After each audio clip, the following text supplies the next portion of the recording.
Good afternoon. Thank you for joining, everybody. My name is Andy Coe. I'm one of the principals at Convergent Nonprofit Solutions, and this is John Hall. John? Hey Andy, yes, I'm John Hull, Executive Director of the Roanoke Regional Partnership, the regional economic development organization serving the Roanoke, Virginia area. Thanks, John. And I live in Cary, North Carolina, a couple hours south of where John is.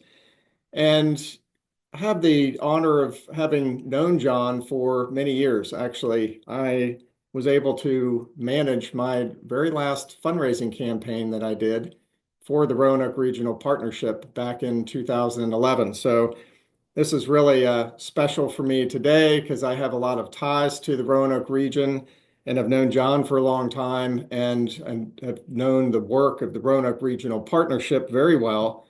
Tell you a little bit, if you don't know about Convergent, the firm that I work with. We manage fundraising campaigns for chambers of commerce and economic development groups, among other nonprofits, but the chamber and economic development space is really our bread and butter. This is where we manage fundraising campaigns all over the country. Most of the organizations that we work with are in the SEDC footprint in the Southeast. Having said that, as you can see from some of the logos of the organizations that we work with, we are managing projects as far away as from Yakima, Washington, up to Maine and down to Texas. But back to Roanoke. I ended up managing the campaign there in 2011. And when I got there, it was interesting because when we were putting together the program of work to test in the feasibility study, there were some really unique things that were cropping up as far as the initiatives. But to kind of set the stage, Roanoke Regional Partnership is 4 counties, roughly 318,000 population, which has been relatively flat over the years. But the program itself was very unique in that it was not the traditional blocking and tackling of business retention and expansion and attraction. It had some of those building blocks, but really a huge chunk of the plan had to really focus on the quality of life and really wanting to brand the region to attract people and promote the region as a great place to live, work, and play. And so when we went out and talked to the local stakeholders, there were a lot of people that were kind of scratching their head a little bit saying, hey, wait a minute, this is not the traditional economic development plan that we're kind of used to. This is very different. And so we had a lot of conversations around why it would be good to brand the region and to really promote the region in the way that and that the organization was focused on. And, some very unique programs were in this plan. One was to create their own outdoor marathon through their foundation that was attached to the partnership. And also create an outdoor festival that would all align again with this, get outdoors and, the great place to live, work, and play kind of branding. The idea, the last bullet here, was to attract the workers and that then the companies would follow. And so as I was having all these conversations in the feasibility study with their stakeholders, there was a lot of buy-in and trust with the organization saying, okay, we're going to give this a shot. It is a little different, but we're going to get behind it. And then the beautiful thing is, everyone talks about how hard it is to raise money for these economic development initiatives, right? Because they're not free. But I don't think that's the hardest work of all. It actually is, I think, what John has been doing and the staff and the team there at the Roanoke Regional Partnership. It's actually implementing the program of work and actually doing what you say you're going to do, right? It's one thing to raise the money, but now you have to perform. And why, I love talking about the Roanoke Regional Partnership is like, I think one of the organizations to use as a gold standard is because they do exactly what they say they're going to do, and the results speak for themselves. In the second campaign, they were able to, well, leading up to the second campaign, the partnership hit all the benchmarks that they were supposed to. They did a great job with investor relations. They kept everyone informed and engaged and bought in, and everyone saw all this momentum that they were creating in the community. And the next strategic plan was even bolder and that got funded as well.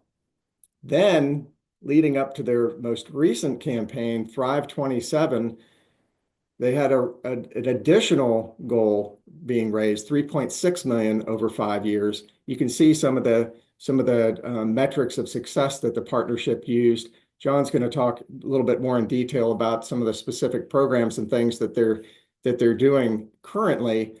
But with this last campaign, they knocked it out of the park because, again, the partnership was meeting all of the goals and benchmarks that were outlined in their program of work.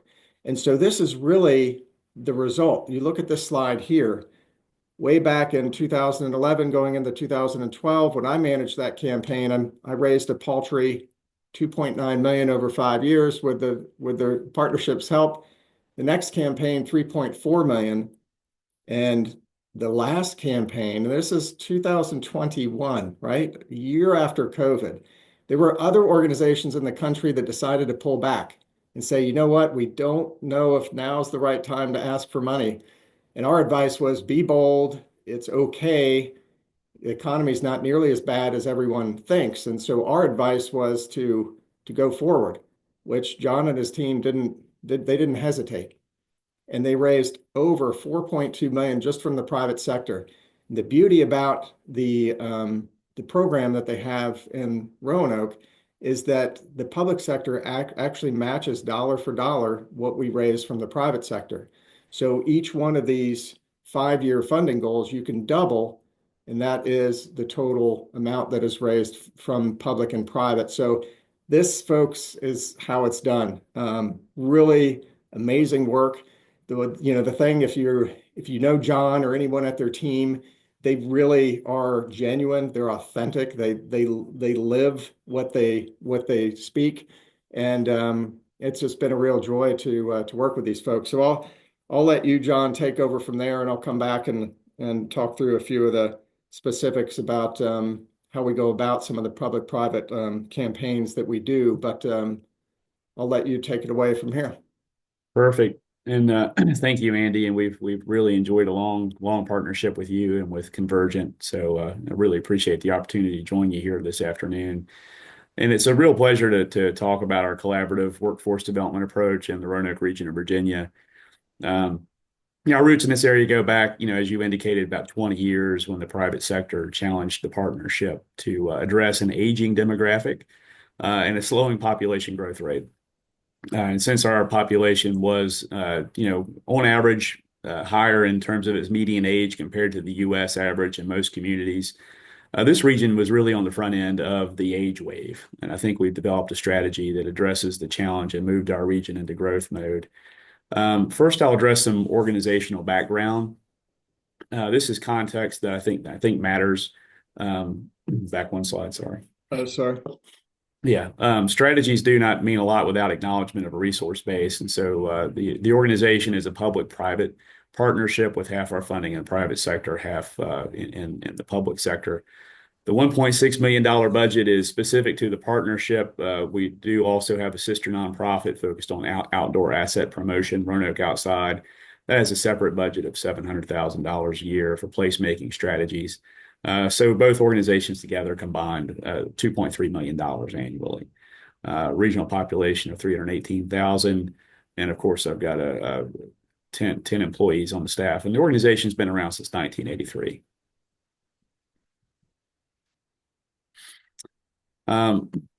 As I indicated, the partnership is an umbrella organization. We have two 501c3 nonprofits that are under that umbrella of the partnership. We share a board and a staff.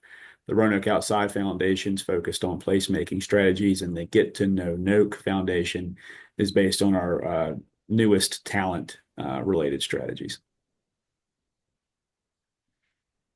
Now, well, I'm going to dive in real quick here, John, and just say Sure.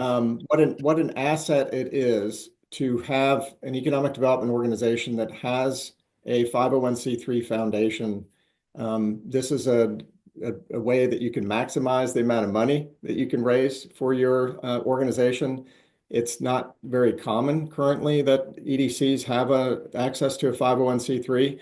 And this is a wonderful asset when you're raising money because there are specific organizations that might want to designate money to the foundation because of its 501(c) status, and that's where a lot of of course, the outdoor programs are. So it's super exciting to have that as part of your toolbox It, or your tool belt when you're managing campaigns.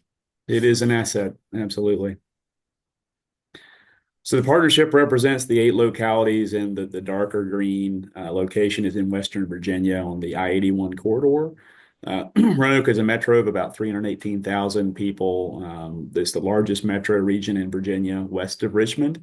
And really here regionally, you have a pooling of the local government budgets for business attraction, and then a match with the private sector that allows 8 localities to join as one region towards one goal of building the economy and having one voice out to the world when it comes to economic development.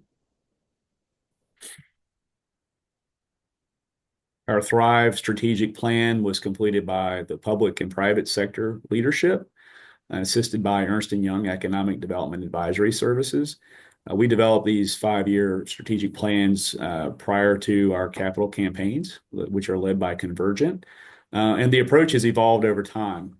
So the organization's mission has always evolved business attraction and assisting to land competitive business expansions, growing the economy through development of the traded sector, bringing new wealth and income into the region. The first major shift in additional mission came in 2007 during our first fundraising campaign. Private leadership, including that of the regional health system and major employers, said that if our businesses are going to grow and if the economy is going to grow, the region had to focus in on attracting more people to address our demographic challenges. Talent Attraction 1.0 was building the outdoor brand, a brand that's authentic to our region based on our asset-based economic development, you might say. And this led to the birth of placemaking and livability strategies, launching of a marathon, an outdoor festival. And we built that brand really organically through those events, promotion, and building a community in the region. Now that strategy is paying for itself and contributing additional resources to the mission. The second iteration came in 2013 when leadership realized intentional work was required at a regional level to build real estate solutions, market-ready greenfield sites, spec buildings to accommodate the growth of business. We had that product existing, but we realized we were missing that niche of 50 to 100 acre size sites to augment the smaller sites that had been in the inventory for quite some time. And that's contributed to some additional opportunity. Finally, the third iteration came in 2017 and enhanced again in 2022 with talent attraction, collaborative workforce development. The region can't just be attractive to talent, and it can't be an outdoors only story. There's a metro with amenities balancing the outdoors, 25 colleges and universities within an hour, from which students can be attracted, employers to serve with marketing services and connections to higher education that can be made.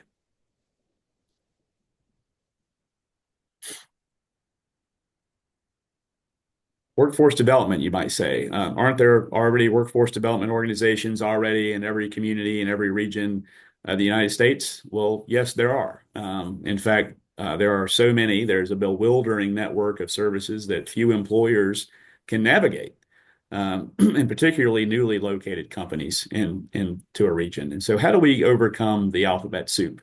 Are we duplicating? That was a question that we faced. The answer is we are not duplicating. We're overcoming overcoming that alphabet soup. That is the magic. Simplifying and customizing to the needs of the specific project in a way that is straightforward, explainable. Economic development brings a private sector perspective and a speed and responsiveness that's needed to simplify those connections, make the connections to resources, and ease entry into a market. And so we have 4 buckets. Aligning education with current and future employer needs.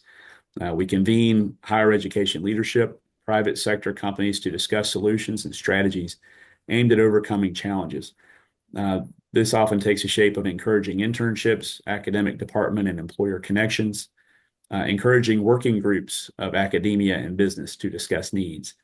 The second bucket involves marketing our place to talent, providing employers with resources to potential candidates in the recruitment process, targeted social media promotion, partnering with the regional tourism group, frankly, on advertising opportunities as well. And third bucket is that of business support. Here again, the partnership is not providing custom training, nor is it a workforce service provider.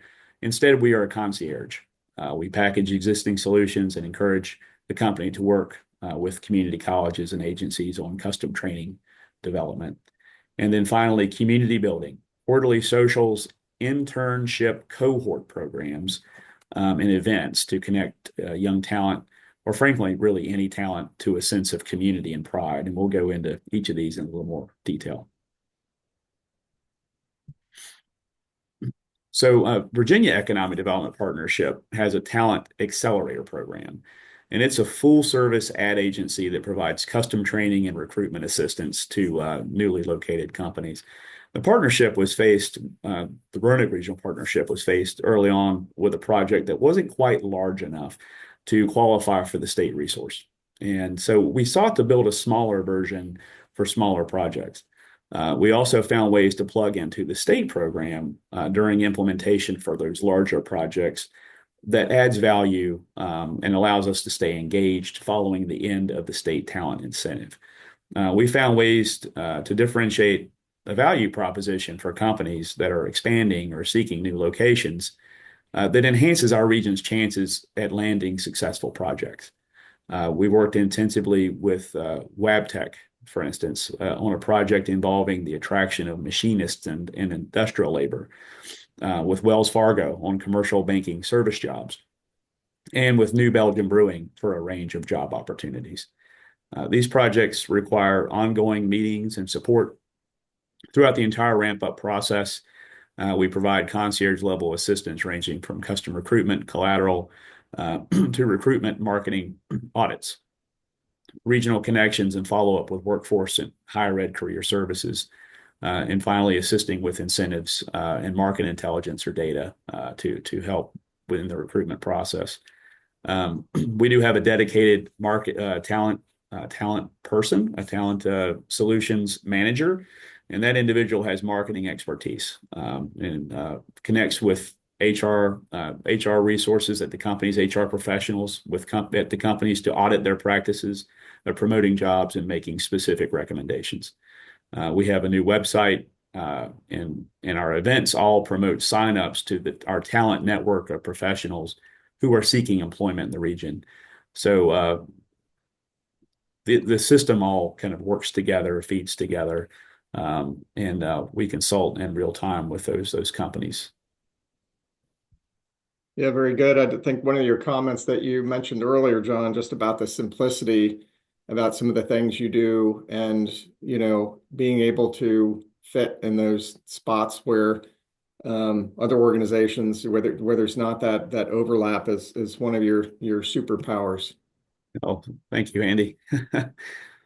So, and we talk, yeah, I mean, I appreciate that. And community is just a major part of this too. We found that in the outdoor work. We're finding it in the talent work as well.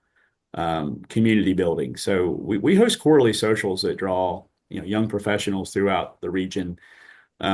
Chamber mixers can be daunting, and they're for members only, right? So if you're if you're a YP new to a region, these are free events open to the community, targeted to the YP crowd, that draw attendance in a way that's welcoming.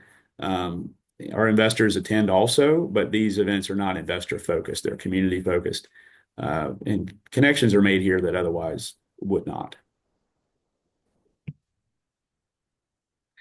Speaking of making connections, our talent ambassadors are a group of volunteers. This is the third year running. We started intentionally with recruiting 8 professionals that represented a diversity of community and a professional diversity and industrial diversity in a sense.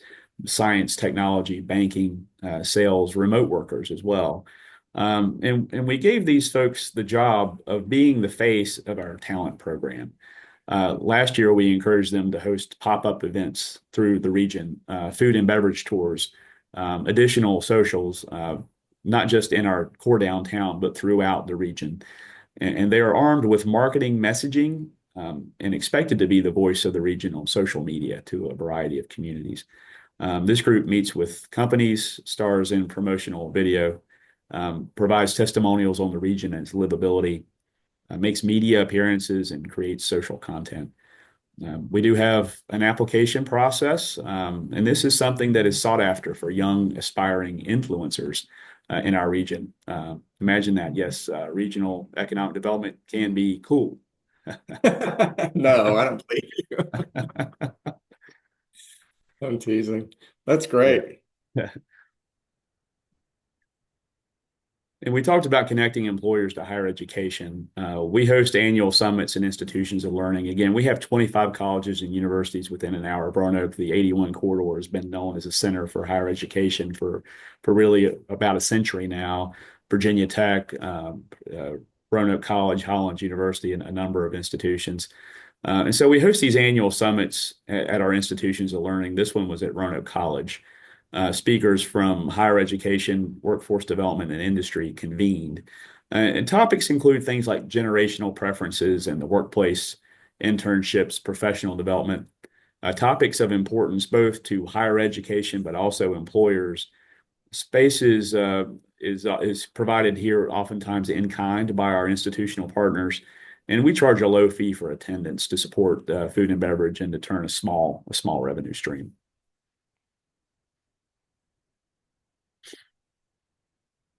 Internships and young professional programming is another piece. We have a program known as Onboard ROA, which is our brand for what we started initially as an internship cohort development program. It was a summer internship program focused on recruiting local companies to sign their interns up for professional development and outdoor fun activities. It's a combination of both. So there's a value add for the company and in getting the young professional connected and more likely to retain them as an employee. There's a biweekly program where these folks get together. Again, additional value to the employer and regional promotional value that helps convince the intern to say stick to the region. Of course, they are also making lifelong connections with other interns. 2 years ago, we opened this up to not only interns, but also young professionals younger than 26. And so companies can onboard new young talent this way. And we saw a number of remote workers who self-selected, they were new to the region, looking for connections and signed themselves up. And so we want to grow this program ultimately to 100 participants in the coming year. Last year we saw 43% growth, 46 participants. This is a brand new program launched as a part of the Thrive 2027 plan, supported by the fundraising capital campaign, but also another program revenue source from those company signups. Awesome. That's a great program. Thanks, Andy. It's a new one. I didn't know about that one. Yeah. Yeah. And if you click again, I think it might roll a video here. Oh, no, it didn't. Okay. That's fine. So we partnered with our workforce development board on a state grant as a part of this plan that was focused on building a new economic development and workforce development partnership between the Workforce Development Board and my organization. And many of the foregoing programs were planned to more detail for implementation through this state investment. We also convinced the agency, which typically does not fund marketing activities, to invest in a regional jobs and workforce portal. In other words, it's a marketing website focused on livability and employment opportunity. Marketing without saying marketing. GetToKnowNoke.com was born. We have a neighborhood finder tool, resources and guides on specific special interests, hobbies, things to do, and a new regional talent network that's fueled by LinkedIn. This is promoted internally through our social events and social media activities. And we actively invest time in building that talent network so it provides value to our investors and our project companies. We provide content on social media. We keep the whole thing going, living and breathing. Content has to be fresh, and for to build that community and user base. Very good. I'm going to try something here. I thought I might be able to get the video to work. No, no dice. No, no worries. But as of this most recent campaign, I'm proud to report the talent program is actually contributing directly to business attraction and expansion success. Unpacking and the resources and presenting them in a way that is straightforward for employers, particularly for business expansions, is very valuable. Local plant managers can have a tool that they can use to go up the chain, the decision-making chain, and land those expansions. And in fact, several projects were successfully closed directly due to talent program assistance. The strategic plan, as Andy set forth or laid out, it does set forth goals for investment attraction, employment attraction, et cetera.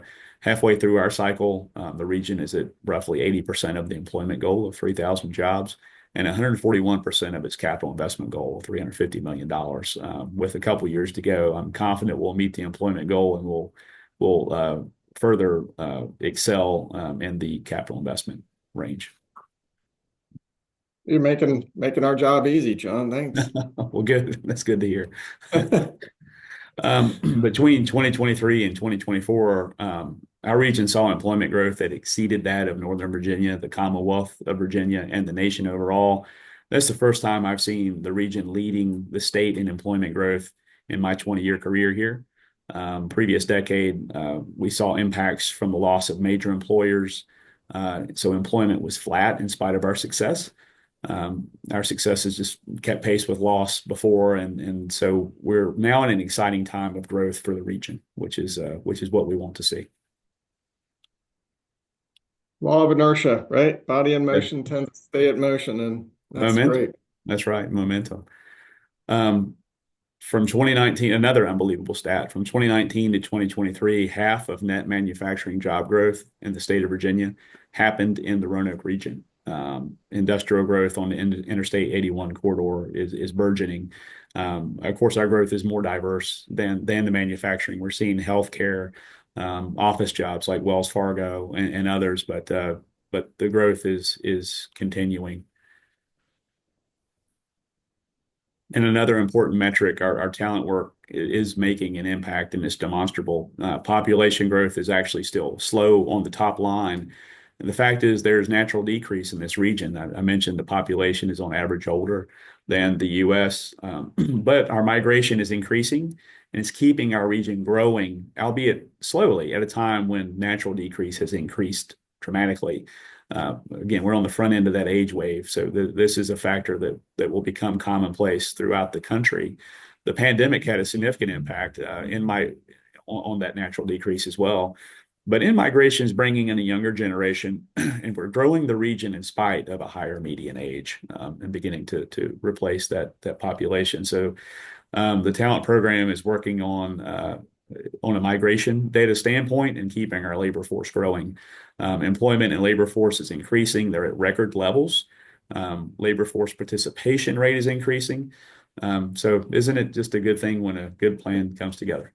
Yeah, for sure. This is the most difficult one, right? Because, like you Yeah. said, the population in general, not as many Mhm. people having babies. There's some things you cannot control, but the things that you can control, you're doing better than average on, better than most. So, well, very good, John. Thank you. As you can see, I mean, it's not easy, but they have really, really done a phenomenal job of laying out a vision, implementing the plan that is part of that vision, and then now they're producing results. And the results, it's like rolling a snowball downhill. They get bigger and better as you go on, and people believe in your program of work, and so they're continuing to invest. And we'll wrap up and talk a little bit more about that. But in general, we're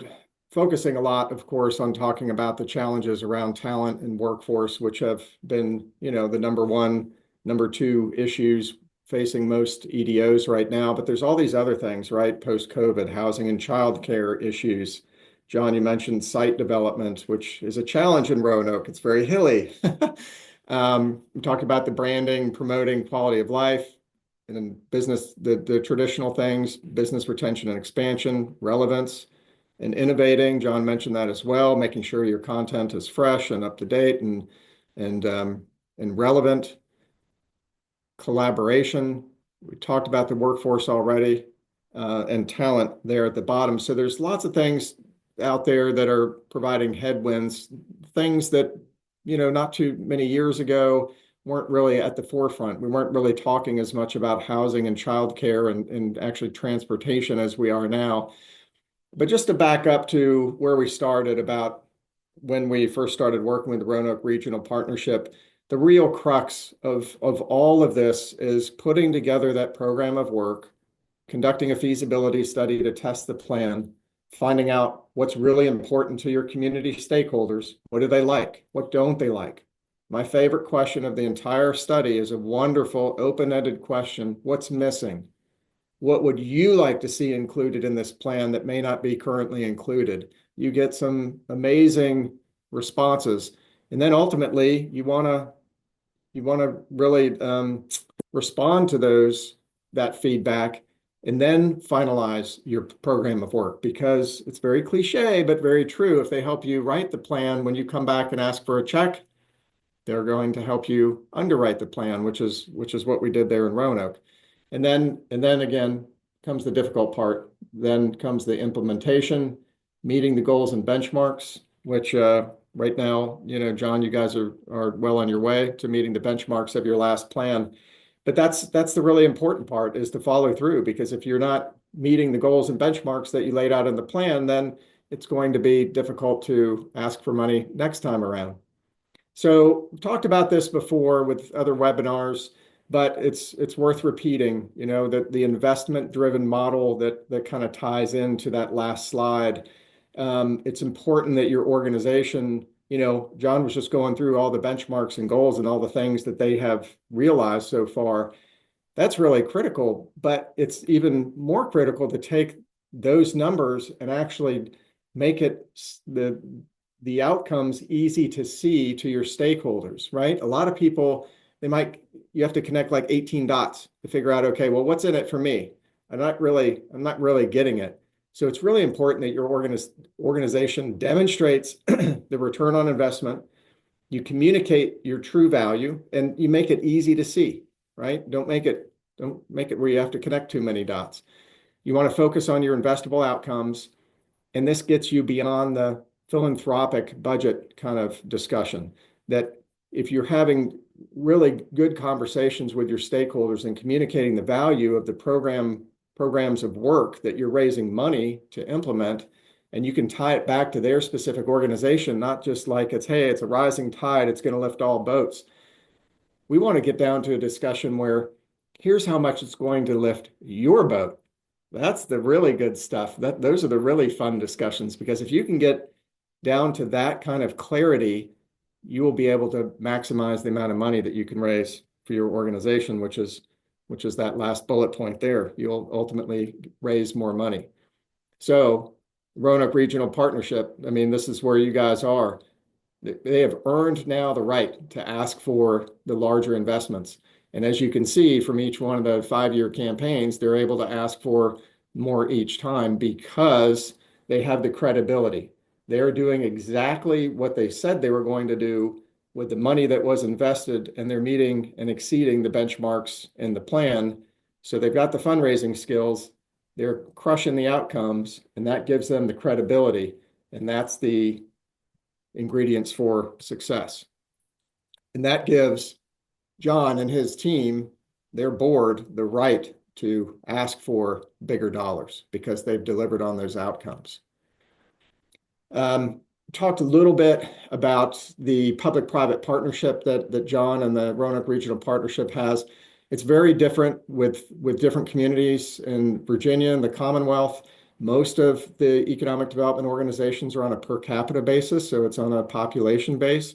And then it runs the gamut on how much it is per capita. If it's a dollar 25, or something like that. They have a unique model where it's a split 50-50. Many organizations leave it up to the cities and counties to invest at whatever level that they see appropriate. Um, Hospitals right now are probably our number one investor, which may surprise some people. But just like in the Roanoke region, Carilion Hospital, they've been the number one stakeholder for quite some time. And they're busy recruiting doctors from all over the world. So they are super invested in the Roanoke Regional Partnership and all the work that they've been able to do to help increase population and that in-migration that John talked about. And then you can see here the list of other traditional organizations that step up and fund these plans. But all of these organizations benefit from the Roanoke Regional Partnerships work. And so here it's kind of simple, right? I mean, it's like, well, how do you go about getting dollars, and who do you get to invest? The major investors are the ones that are going to benefit the most from the economic development organization's work. And that's why, and the companies and organizations that you see on this list are typically the major funders. Of course, you'd like to get a very broad base of support when you go through these fundraising campaigns, but traditionally it's about typically our top 10 investors make up around 50 to 60% or more of the total funds that we're raising. So there are companies like utilities and some banks, and again, the healthcare organizations, they're going to benefit a lot more than other companies. And that's why, of course, they're going to be at the front of the funding table. But ultimately, the best practice is having a public-private partnership, having those different strategic partners like the Roanoke Regional Partnership has. They have the education institution leaders there. They've got the healthcare leaders there. They've got the public and private sector leaders there in the different areas and more. And so it's really critical to have that comprehensive group of strategic partners, because ultimately these are the people that are going to, you'll need to have an alignment as you're facilitating your long-term plan. And I'm sure John could come up with some more benefits of going through this process, but anticipated benefits of really going through a comprehensive strategic planning phase, which the partnership did on the front end prior to us going out doing the study and then raising the money. There's obviously, number one, you're going to have more money, and you're going to need money to facilitate the program of work, because you don't want to put together a strategic plan and then not have the money to implement the programs, right? It's going to be one of those ones that just sits on the shelf and collects dust. But this will also give you a predictable multi-year funding stream. Most of our campaigns are 5 years.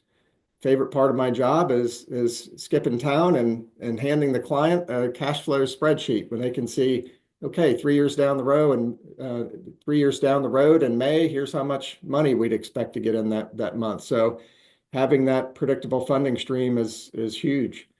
Obviously, a diversified portfolio with a broad base of different investors, a stronger public-private partnership with your key stakeholders, increased visibility, community's understanding of economic development. There's a lot of like really big public events that you'll have, and promotions and different events and things, and that will typically get articles in the newspaper. And there's a lot of activity and increased awareness about what you do and the benefits of what you do, which is very impactful and is really critical, I think, as you're looking to expand your program of work. Talked about the young professionals. I mean, increasing leadership engagement with those younger individuals when you go through this process is super important. Talked about momentum, law of inertia, body in motion tends to stay in motion. This is something that really galvanizes a community and gets a lot of people excited. And then obviously provides a foundation for greater things down the road. So much fun to look back 3 campaigns ago and see where we were then and to see where the organization is now. I mean, this really resonates with me. Greater things down the road. It is absolutely true. And then other benefits, right? There's so many benefits from going through this process. Stable economy, because you'll be able to have a more robust program of work that you can fund a lot of the things, John, that you talked about, the benefits of your fundraising campaign. You talked about some of the income, the quality of life.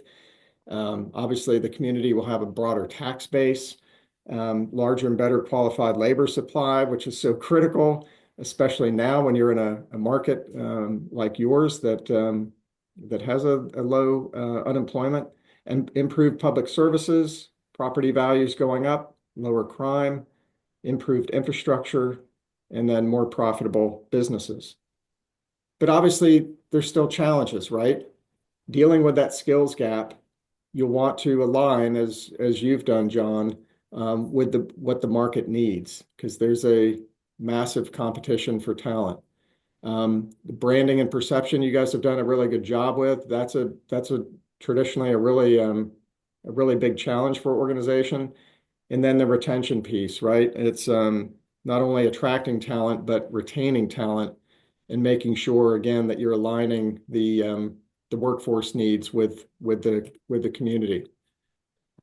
So as the partnership has done, these best practices, they've been doing a lot of these over the years. So John talked about the partnerships with all the education institutions, and there's lots there in the Roanoke region, and they do a wonderful job not only communicating to, but working side by side in putting together these programs and implementing programs with those education institutions.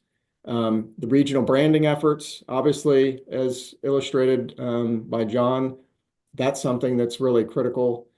Data decision making, that is also something that is really important. And John is ultimately a research guy, so you get that.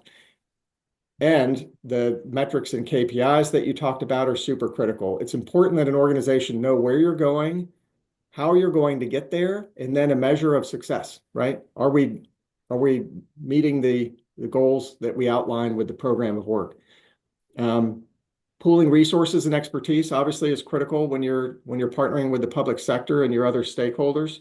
But not having that overlap, as John mentioned, is really important, because your investors don't want to see you doing something that's already being done in the community. Nobody likes that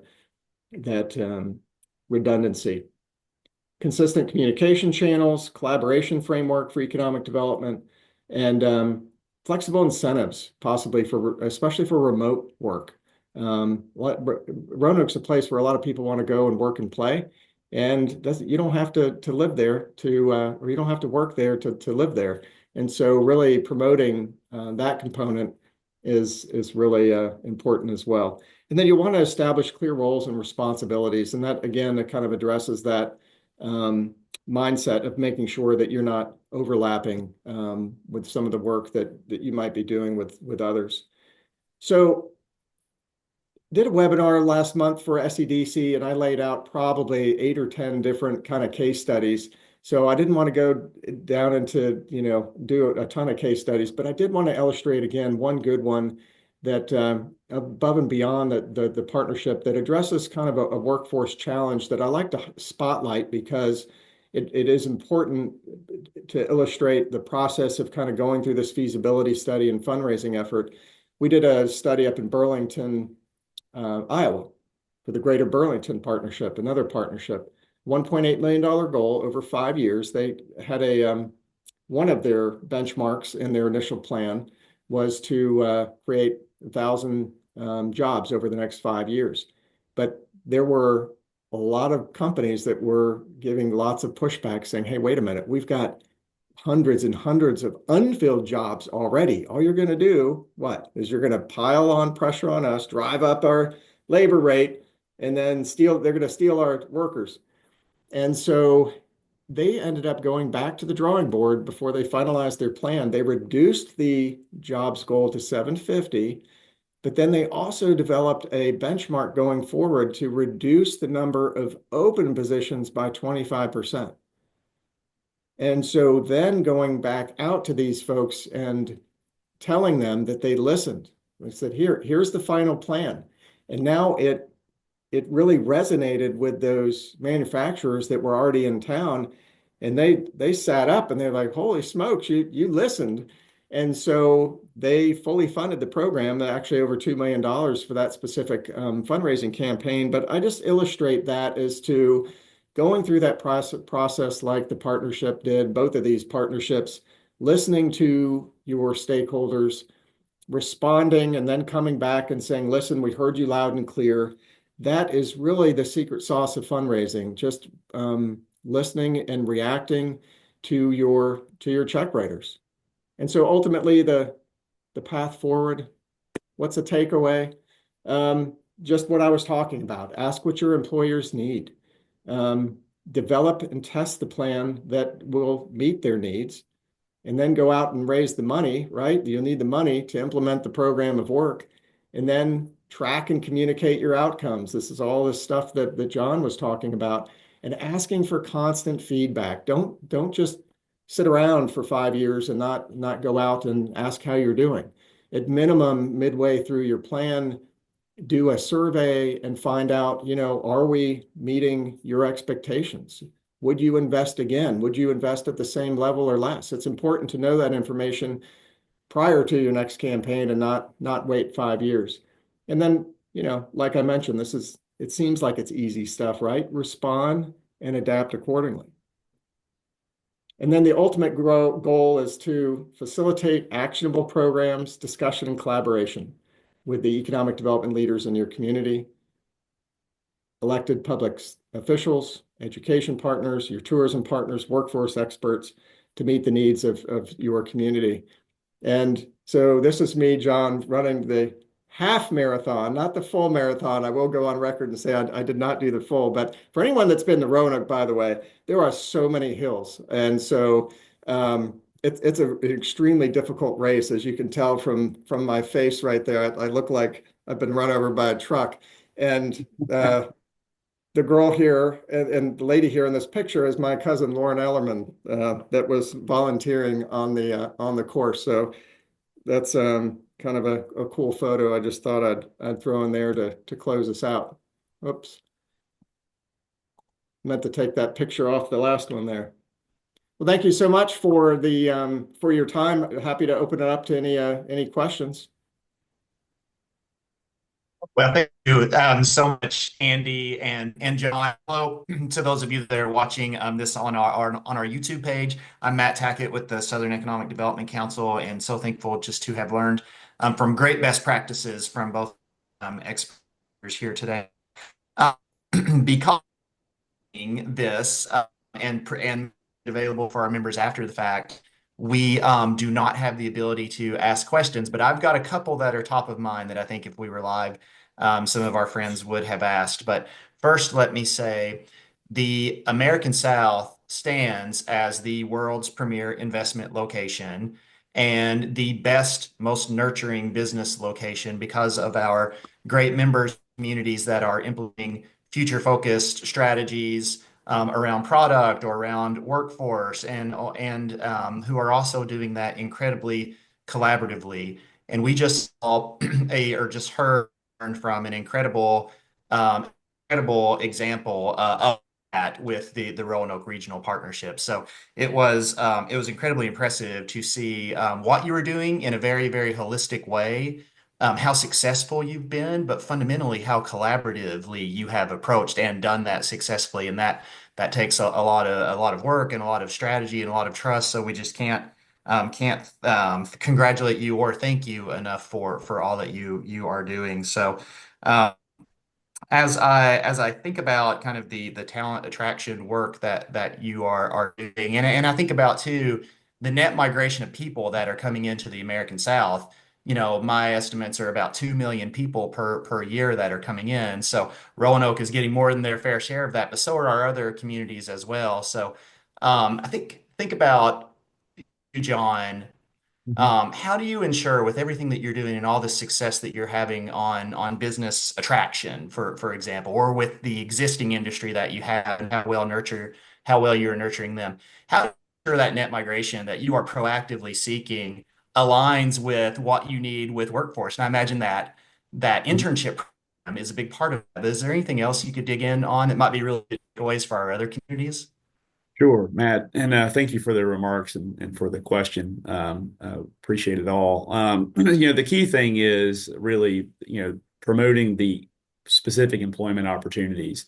So, our website is a general marketing tool, but it does provide a link to our investors and their job listings, and so it covers a wide gamut of those job opportunities in the region. Providing those resources to our investors and key employers, that automatically just ties into to the employment need as well. And I think that the last part of that is that employer and academic connection. When so many of our opportunities to recruit talent are really going to school here, right? But otherwise will be destined to employment opportunity outside of the region. Connecting the employers directly with those academic departments that are related to the business is a key strategy as well. Yeah, I just encourage our members that are listening to this to really just to learn from what is a great example there in Roanoke, and also to share with us what you are doing too, because we know what we are in the American South is happening by accident. That net migration of people, that $220 billion of capital investment, or we are so advanced because of great strategies that are being implemented in a really future focused way by it is what it is, the world's best economic developer. We'll continue to lead, and we'll continue to be aggressive in protecting that status and our advantages for sure. So thanks for that, John. And Andy, question for you too. So this will live online for as long as it possibly can, but we're recording this in March of 2025. So given there's been an administrative changeover in Washington, and knowing, our members really well, we have a ton of EDOs that are public funded or private funded or a hybrid anywhere in between, in different percentages. But can you talk about, given some of the changes going on in DC, we'll talk about the state of fundraising, I guess. Are you seeing any noticeable changes or new takeaways or any new commentary based on kind of the new day that we're in? Yeah, I would think two things. Number one, typically one of the first things that people ask me are, you know, what types of things are you raising money for, and are you still able to raise as much because of all the uncertainty? I would say that to some extent, our job is a little bit more difficult because of the uncertainty. And just like any business, uncertainty is not your friend in fundraising or in business. But having said that, our campaigns are still hitting the marks of where we're trying to get to. We're meeting our goals. But the other thing is now I think there's really a spotlight on economic development organizations in general and a bit more sense of urgency when there's uncertainty in the market. And we've kind of been on easy street for a while, and now there's finally some cracks, maybe some small ones out there. But now there's definitely a sense of urgency with a lot of the execs that I'm talking to about funding, about, hey, we need to really shore up our funding, especially from the private sector. We need to be able to take care of our own and not worry about being at obviously you want those public sector partners, but I would think to some extent that funding now maybe not as 100% as it was maybe just a few months ago. And I think in general, most communities are saying, hey, if things are going to get a little slower out there, what are we doing? What are we doing to promote the region? What are we doing to really, kind of go in and lean into the situation versus just reacting and letting the outside market forces dictate what happens to a community. So right now, I think there's definitely a palpable sense of urgency to lock in future funding. We know invest pro growth, pro growth strategies or pro growth organizations pays incredibly well or incredibly great ROI, exponentially more here in investment that's happening in product. There are hundreds of dollars being invested all across the South in so many of our states, or when you talk about what's going on with workforce development, we're at either near or all-time record highs on labor force availability or participation. If we're not at the record right now, the record was 2021 post-COVID. So we are so well advantaged. And then when you talk about the net migration of people, quality of life here just is what it is. This is the best place to be. We will continue to be advantaged. We will continue to be successful because of our members. So investing in that will continue to pay incredibly positive dividends. So I wish we could open up to whoever may be watching this now for questions, but feel free to shoot those to us. We're always happy to connect you with John or to Andy. So thank you for tuning in on our YouTube page. Thank you so much, Andy and John, for a great session. And we at SCDC appreciate all that you do. Please connect with us at any time at www.scdc.org, and we look forward to seeing you in person or online in the future. Thank you so much.